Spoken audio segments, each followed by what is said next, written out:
Hello and welcome to സിംപ്ലിസിനി. ഇന്ന് ഉത്രാടാണ്. അപ്പോൾ ഞാൻ ഇന്നുള്ളത് എൻ്റെ കുഞ്ഞോപ്പളമ്മയുടെ അവിടെയാണ്, കുഞ്ഞോപ്പളമ്മയുടെ സാമ്രാജ്യത്തിലാണ്. അപ്പോൾ ഇന്ന് കുഞ്ഞോപ്പളമ്മ എന്തെങ്കിലും ഒരു കാളുണ്ടാക്കുന്നുണ്ടെന്ന് പറഞ്ഞു. അപ്പോൾ ഞാൻ എപ്പോഴും കുഞ്ഞോപ്പളമ്മയുടെ റെസിപ്പിയാണ് എപ്പോഴും ഉണ്ടാക്കാറ്. അത് സൂപ്പർ ആയതുകൊണ്ടാണ് കേട്ടോ. അപ്പോൾ അത് നിങ്ങൾക്ക് കാണിച്ചു തരാമെന്ന് ഞാൻ വിചാരിക്കുന്നു.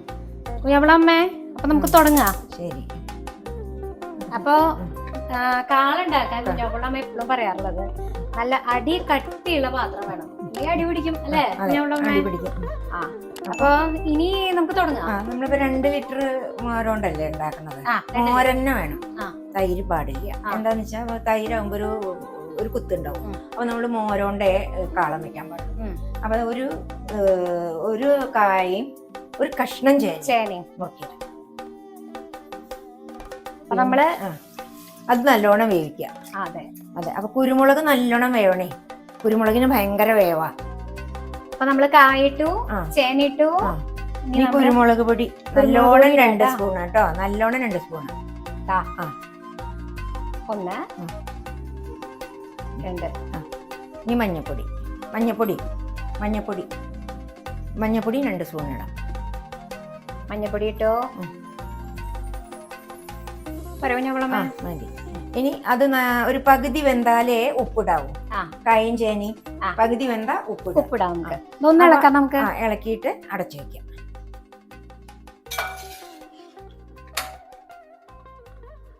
ഇത് കുറച്ച് നേരം അടച്ചിട്ട് നല്ലോണം വേവിക്കണം. അതെ. ഒരു പകുതി വേവായ നമുക്ക് ഉപ്പിടാം. ഓക്കെ. ലോ ഫ്ലെയിമിൽ വെക്കാം അല്ലെ കുഞ്ഞവളമ്മ?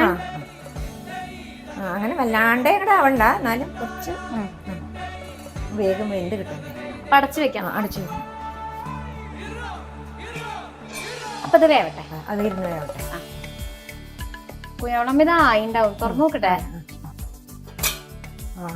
വെള്ളം നല്ലോണം വറ്റണ്ടേ കുഞ്ഞവളമ്മ? മതിയാ? വെന്തൂട്ടോ.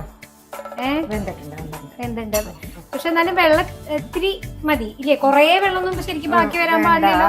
നമ്മള് തൈര് ഒഴിക്കുമ്പോ മോരൊഴിക്കുമ്പോ തൈര് നല്ല കട്ടി തൈരല്ലേ? നല്ല കട്ടി തൈരല്ലേ? അപ്പൊ ഇത്തിരി ഒരു ലേശം വെള്ളം ഉണ്ടായതുകൊണ്ട് കുഴപ്പമില്ല. അപ്പൊ ഇനി നമുക്ക് ഉപ്പിട്ടിട്ടില്ല. അപ്പൊ നമുക്ക് എന്താ ഉപ്പിന്റെ അളവ് എന്താ പറയാ? ഉപ്പിട്ടെ ഞാൻ. നമ്മൾ 1 ടീസ്പൂൺ ഉപ്പിട്ടു. പോരാ. 2 ടീസ്പൂൺ ഉപ്പിട്ടു. കല്ലുപ്പാട്ട് ഇട്ടേക്കണേ. 3 ടീസ്പൂൺ ഇട്ടു. കുറച്ച് കഴിഞ്ഞിട്ട് നമുക്ക് നോക്കാം. ഒന്നുകൂടി നമ്മൾ ഇളക്കുന്നു.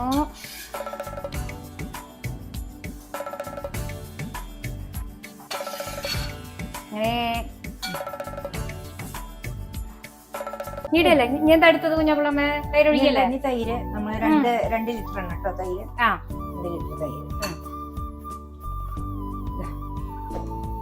അങ്ങനെ 2 ലിറ്റർ തൈര് ഇതിലേക്ക്.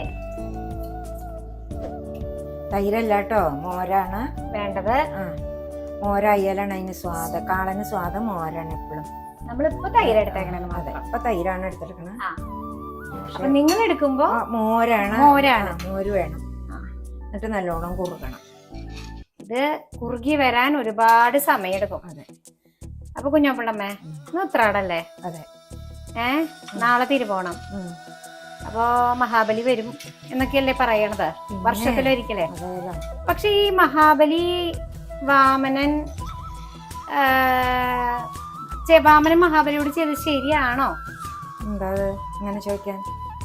അല്ല, ഒരു ആലോചിക്കുമ്പോ ഒരു വിഷമം. ഇത്രയും നല്ലൊരു രാജാവിനെ അതെന്താന്നറിയോ? മഹാബലി അസുര ചക്രവർത്തി. മഹാബലിയുടെ നാട് പാതാളാണ് അല്ലെ? നമ്മൾ ഈ ഭാരതം ഭരിക്കുന്ന പ്രധാനമന്ത്രിയെ മാറ്റിയിട്ട് അടുത്ത രാജ്യത്തിലത്തെ ഒരു പ്രധാനമന്ത്രി നന്നായി ഇവിടെ വന്ന് ഭരിച്ചോണ്ട് നമുക്ക് ഇഷ്ടപ്പെടും? അത് ഇല്ല. അതുപോലെയാണ് അസുര ചക്രവർത്തിയാണ്. അദ്ദേഹത്തിന് ഒരു നാടുണ്ട്. അദ്ദേഹത്തിന്റെ പ്രജകളെയൊക്കെ നല്ലോണം രക്ഷിക്കുന്നുണ്ട്. അപ്പൊ ഭൂമിയിലേക്ക് വന്നു. ഭൂമിയും കൂടി പിടിച്ചടക്കാൻ വേണ്ടിട്ട്. അപ്പൊ ഭൂമിയെ പിടിച്ചടക്കിയെടുക്കുകയാണ്. പാതാളം മാത്രല്ല, ഭൂമിയും കൂടിയും വേണമെന്ന്. അസുര ചക്രവർത്തിയായിട്ടുള്ള അസുര ചക്രവർത്തി ആണെങ്കിലും ഫ്ലെയിം കുറയ്ക്കല്ലേ കുഞ്ഞവളമ്മ? ലോ ഫ്ലെയിമിലല്ലേ ശരിക്കും വേണ്ടേ? എന്നിട്ട് അസുര ചക്രവർത്തി ആണെങ്കിലും നല്ല നന്നായി രാജ്യം ഭരിക്കും, പ്രജകളെയൊക്കെ നന്നായി നോക്കും, അങ്ങനെയൊക്കെയാണ്. അപ്പോ ഈ യാഗം ചെയ്യും രാജാക്കന്മാര്. ഈ മഹാബലി 99 യാഗം ചെയ്തിട്ടുണ്ട്. പിന്നെ അനവധി രാജ്യങ്ങൾ പിടിച്ചടക്കിയിട്ടുണ്ട്. ഇപ്പൊ മഹാബലി നമ്മൾ വിചാരിക്കണ പോലെ, നമ്മളിപ്പോ ഈ ചിത്രങ്ങളിൽ കാണുന്ന പോലെ കൊടവയറും പട്ടക്കൊടയും ഓലക്കൊടയും കൗള് ഇങ്ങനെ അതൊന്നും അല്ല മഹാബലിയുടെ രൂപം. മഹാബലി എന്ന് പറഞ്ഞാൽ യോദ്ധാവാണ്. മഹാബലി യുദ്ധം ചെയ്യണ ആളാണ്. മഹാബലി വളരെ സുന്ദരനാണ്. സിക്സ് പാക്ക് ആണ്. സുന്ദരൻ എന്ന് പറഞ്ഞ പോരാ, അത്രയും ആജാനബാഹുവാണ്, സുന്ദരനാണ്. പിന്നെ എല്ലാവരോടും മാന്യമായിട്ട് പെരുമാറുന്ന ആളാണ്. ഏത് യുദ്ധത്തിന് പോയാലും ജയിക്കും.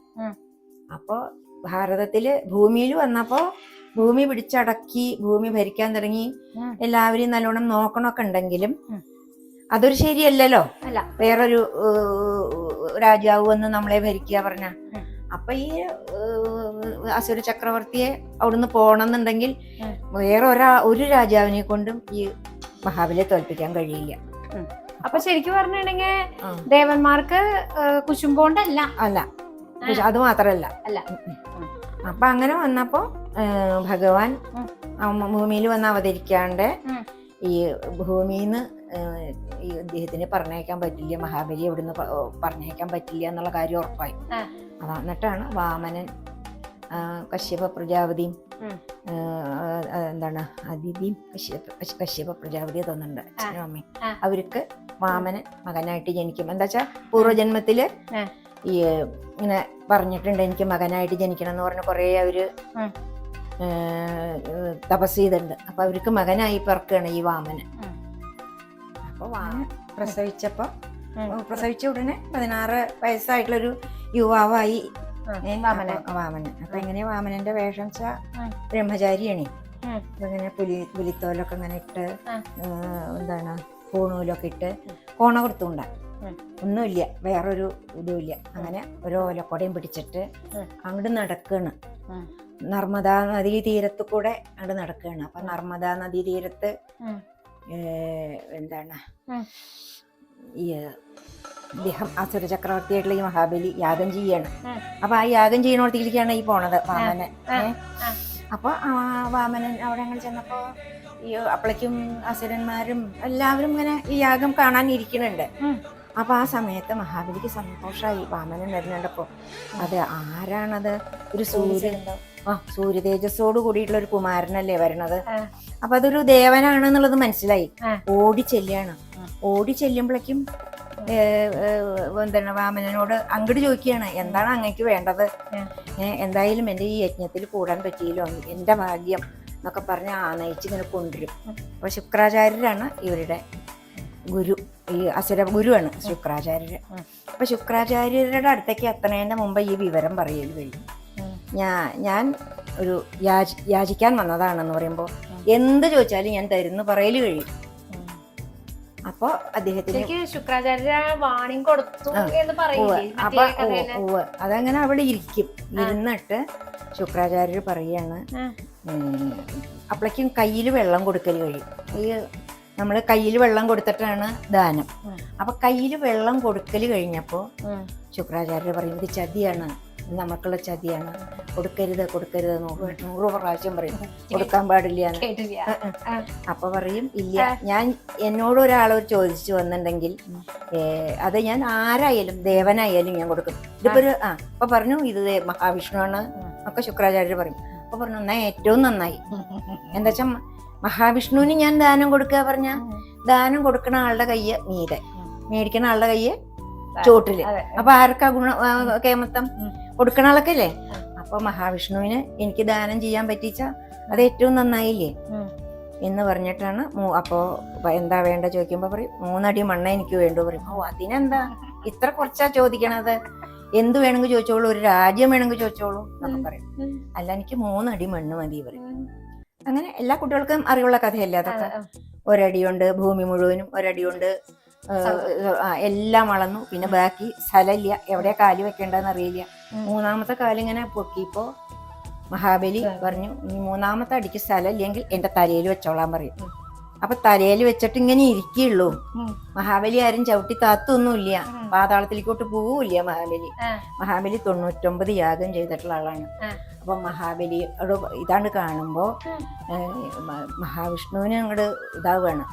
എന്താ പറയാ, സന്തോഷവും അതിനോടൊപ്പം സങ്കടവും ഒക്കെ വരും. അപ്പൊ സുതലം എന്ന് പറഞ്ഞിട്ട് ഒരു ഭൂമിയെ പോലെ ഒരു ഗോളം, സുതലം എന്ന് പറഞ്ഞിട്ട് ഒരു ലോകം ഉണ്ടാക്കിയിട്ട് സുതലത്തിലേക്ക് കൈ പിടിച്ച് ആ സുതലത്തിലേക്ക് അങ്ങോട്ട് ആക്കുക ചെയ്യുക. അല്ലാണ്ട് ചവിട്ടി മണ്ണിന്റെ ഉള്ളിലേക്ക് ചവിട്ടിത്താത്ത പാതാളത്തിലേക്ക്. ഞാൻ ശരിക്കും പറഞ്ഞ പണ്ട് സ്കൂളിൽ പഠിക്കുമ്പോ അതൊരു ഡാൻസ് പോലും കളിച്ചിട്ടുണ്ട്. അതായത് കാല് ചവിട്ടിത്താത്തലൊന്നുമില്ല. എല്ലാ കുട്ടികളും ഇന്ന് ധരിച്ചു വെച്ചിട്ടുള്ള ഒരു കാര്യമാണ് മഹാബലിയെ പാതാളത്തിലേക്ക് ചവിട്ടിത്താത്തി. അത് ഒരിക്കലും ചെയ്തിട്ടില്ല മഹാവിഷ്ണു. അത് മാത്രമല്ല, 99 യാഗം നീ ചെയ്തു, ഇനി നീ ഒരു യാഗം കൂടിയും ചെയ്യും. 100 യാഗം ചെയ്യും, ഇന്ദ്രപദവി കിട്ടും. അപ്പൊ 100 യാഗം ചെയ്താൽ ഇന്ദ്രപദവി കിട്ടും, 100 യാഗം ചെയ്യും, ഇന്ദ്രപദവി കിട്ടും ചെയ്യും. പക്ഷെ ഇപ്പൊ സ്ഥാനം സുതലത്തിലാണ്. അപ്പൊ സുതലത്തിൽ ആക്കിയിട്ട് ആ സുതലം ഭരിക്കും. എന്നിട്ട് പിന്നെ യാഗം ചെയ്യും.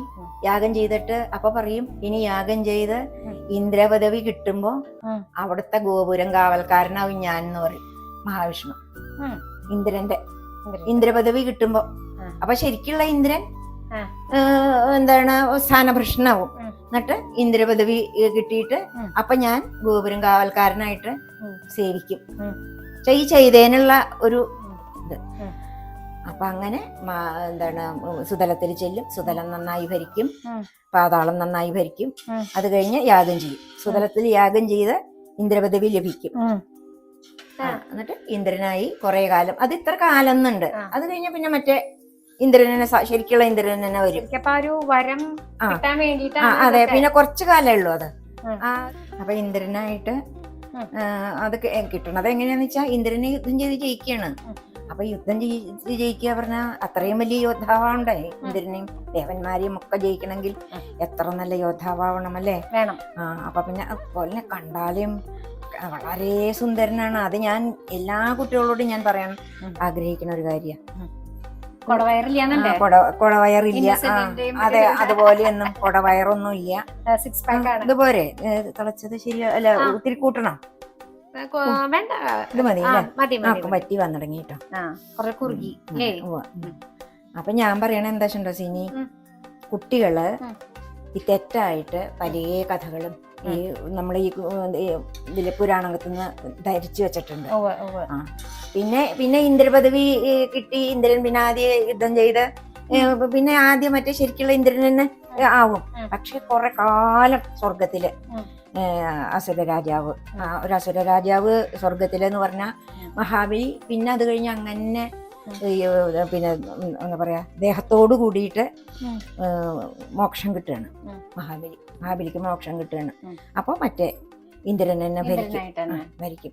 അപ്പൊ കുട്ടികളോട് എനിക്ക് പറയാനുള്ളത് എന്താന്ന് വെച്ചിട്ടുണ്ടോ, മഹാബലി എന്ന് പറഞ്ഞാൽ വലിയൊരു യോദ്ധാവാണ്. അനവധി യാഗങ്ങൾ ചെയ്ത് എന്നിട്ട് അവനവന്റെ രാജ്യവും പിന്നെ അടുത്തുള്ള രാജ്യങ്ങളും ഒക്കെ യുദ്ധത്തിൽ പിടിച്ചടക്കി കേമനായി ചക്രവർത്തി ആവാൻ വേണ്ടിയിട്ടാണ് നമ്മുടെ ഭൂമിയിലേക്ക് വന്നിരിക്കുന്നത്. അപ്പൊ അതുകൊണ്ടാണ് നമ്മൾ ഭൂമിയിൽ നിന്ന് അദ്ദേഹത്തിനെ പറഞ്ഞേച്ചെടുക്കുന്നത്. അല്ലാണ്ട് വേറെ ഒരു ചവിട്ടിത്താഴ്ത്തയും ഇല്ല, പാതാളത്തിൽ പോലും ഇല്ല, പിന്നെ ഒന്നുമില്ല. അദ്ദേഹത്തിന് വേണ്ടിയിട്ട് ഒരു ലോകം പണിതു കൊടുത്തു മഹാവിഷ്ണു. അപ്പൊ അതാണ് ആസുര ചക്രവർത്തിയുടെ കേമത്വം. ആസുര ചക്രവർത്തിയുടെ മുത്തശ്ശൻ ആരാന്നറിയോ? പ്രഹ്ലാദൻ. മഹാബലിയുടെ മുത്തശ്ശൻ പ്രഹ്ലാദനാണ്. അപ്പൊ പ്രഹ്ലാദന്റെ മകൻ വിരോചനൻ, വിരോചനന്റെ മകൻ മഹാബലി. മഹാബലിയുടെ ഭാര്യയുടെ പേര് വിന്ധ്യാവലി. അങ്ങനെയാണ് ആ കഥ. അപ്പൊ കുട്ടികളെല്ലാവരും ധരിക്കണം, മഹാബലി പറഞ്ഞാൽ വലിയ ചക്രവർത്തിയാണ്, നല്ല ചക്രവർത്തിയാണ്, പക്ഷെ എന്നാലും അസുരനാണ്. നമുക്കടുത്തുള്ള രാജ്യക്കാരൊന്നും നമ്മളെ ഒന്നും ഭരിക്കാൻ പാടില്ലല്ലോ, സമ്മതിക്കില്ലല്ലോ. അപ്പൊ അതാണ് ഭൂമിയിലുള്ള രാജാക്കന്മാരും വിചാരിച്ചിട്ടുള്ളൂ. അല്ലാണ്ട് അദ്ദേഹത്തിന് ഇഷ്ടമല്ലാഞ്ഞിട്ടൊന്നുമല്ല. ശരിക്കും നമുക്ക് നല്ലൊരു വിഷമം തോന്നും അതെ ആലോചിക്കുമ്പോ. അതല്ല കാര്യം. എന്നിട്ടും മഹാവിഷ്ണു എത്ര നല്ല ഒരു പദവി അദ്ദേഹത്തിന് കൊടുത്തു, അവസാന മോക്ഷം കൊടുത്തു.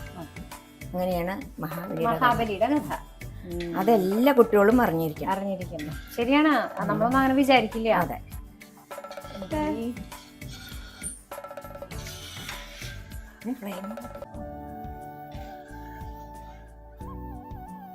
സിനി കുറുകി വരുന്നു കുഞ്ഞോളമ്മ. പക്ഷെ ഒരു ഇത്തിരി ഉപ്പ് നോക്കണം. ഉപ്പ് നോക്കണം അല്ലേ? നോക്കാം. എനിക്ക് നല്ലോണം ഇത്തിരി ഉപ്പ് വേണം. എന്നാ എങ്ങനെയാ? ഉപ്പുണ്ട്. ഉപ്പുണ്ട്. ചിലരുണ്ടല്ലോ സിനി ഇതില് 2 അച്ച ശർക്കര ഇടും. ശർക്കര അങ്ങനത്തെ ഒരു ഉണ്ട്. നമുക്ക് വേണമെന്നില്ല. നമുക്ക് വേണ്ട.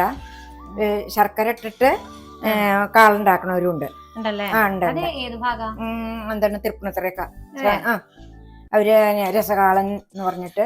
രസകാളൻ അത് ഞാൻ മുമ്പേ കണ്ടിട്ടുണ്ട്. ശർക്കര ഇടയില് അത്ര വ്യത്യാസമുള്ളൂ. അത്രന്നെ ഉള്ളൂ, വേറെ ഒന്നുമില്ല. പിന്നെ അത് വല്ലാണ്ട് കുറുകില്ലേ? ലൂസാവും. ഇതിപ്പോ നമ്മള് കുറുക്ക് കാളനല്ലേ ഉണ്ടാക്കണം. അതെ അതെ, അവരുടെ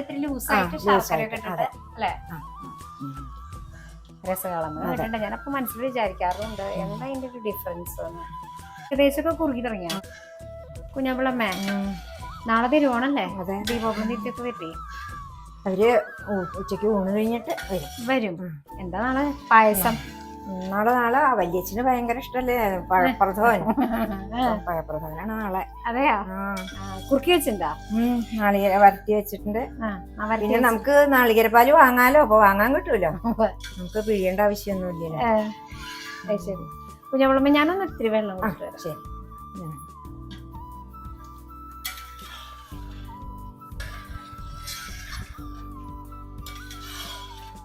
നല്ലോണം ആയിണ്ട് കേട്ടോ.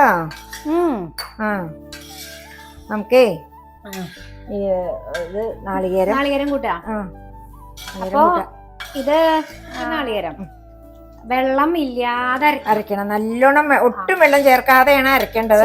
പക്ഷെ നമുക്ക് അരയ്ക്കുമ്പോ സൂത്രപ്പണി കാണിക്കാറുണ്ട് കുറച്ചൊക്കെ ഞാൻ. അതെ, നമുക്ക് മിക്സിയില് ആവുമ്പോ ഒട്ടും വെള്ളം ഇല്ലാണ്ട് പറ്റില്ലല്ലോ. എന്നിട്ടോ കുഞ്ഞാപ്പിളമ്മേ?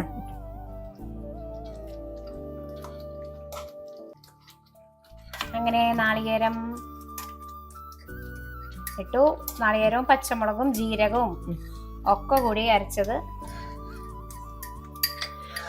മതി. നാളികേരം കുറച്ചും കൂടി വേണം. നാളികേരം കുറച്ചും കൂടി ആവാം. കുറച്ചും കൂടി എന്തായാലും അരച്ചതില്ലേ, അത് മുഴുവനായിക്കോട്ടെ. പണിയും കഴിഞ്ഞു. അപ്പൊ നല്ലോണം കുറുകിട്ടോ.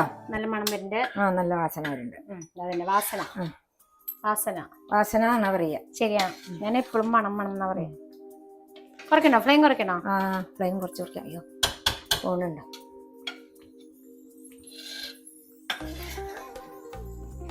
ഇനി നമുക്കേ നല്ലൊരു വറവ് വേണം സിനി ഇതിലേക്ക്. അതെന്താച്ചാ സാധാരണ നെയ്യിലാണ്. നെയ്യില് ചിലര് കടുകും മുളകും കറിവേപ്പിലയും, ചിലര് അതിലും ഒരു നുള്ള് കുരുമുളക് പൊടി ഇടും. നെയ്യിൽ വറുത്തിട്ടാലാണ് സ്വാദം എന്നാ പറയാ. പക്ഷെ എനിക്ക് ഇത്തിരി വെളിച്ചെണ്ണയിലായാലാണ് ഇഷ്ടം. അതെ, അപ്പൊ നമുക്ക് നെയ്യിലും വേണമെങ്കിൽ ആവാം, നെയ്യിലാണ് അതിന്റെ വിധി. നെയ്യിലാണ് അത്. പക്ഷെ നമുക്ക് വെളിച്ചെണ്ണയിലാവാം കേട്ടോ. അപ്പൊ ഈ കാളൻ സിനി ഈ സാധാരണ എങ്ങനെയാണെന്നറിയോ? ഈ കുറുകിയ നിലത്തേക്ക് ഇറക്കി വെക്കും. എന്നിട്ട് നാളികേരം അമ്മീമ്പിൽ നല്ലോണം അരച്ചിട്ടേ ഉരുട്ടി കൊണ്ടെടുക്കും. എന്നിട്ട് അത് വേവൊന്നും വേണ്ട, നാളികേരം വേവണ്ട. പക്ഷെ ഇപ്പൊ നമ്മള് ചെയ്തിറക്കണത് കുറച്ച് വെള്ളം ഒഴിച്ചിട്ട് നമ്മള് മിക്സിയിലല്ലേ, അപ്പൊ അത് കാരണം അതൊന്ന് തിളയ്ക്കാൻ വേണ്ടിട്ട് വെച്ചോന്നല്ലോ കേട്ടോ. അപ്പൊ ഇനി നമുക്ക് വറുത്തിടാം. അപ്പൊ ആ വെള്ളമൊക്കെ ഇതായി ഇതിലേക്ക് വന്നു പിടിച്ചു. അപ്പൊ ഇനി ഓഫ് ചെയ്യാം. ഇനി ഓഫ് ചെയ്യട്ടെ.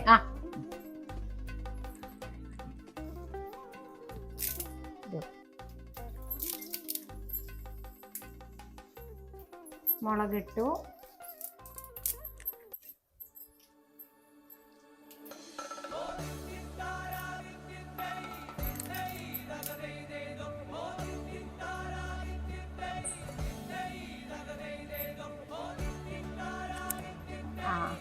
കടുക് 1 ടീസ്പൂൺ, 1 ടീസ്പൂൺ, 3 ടീസ്പൂൺ.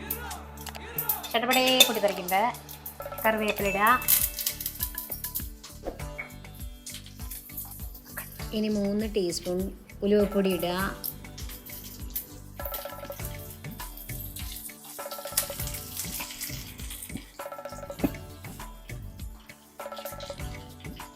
അങ്ങനെ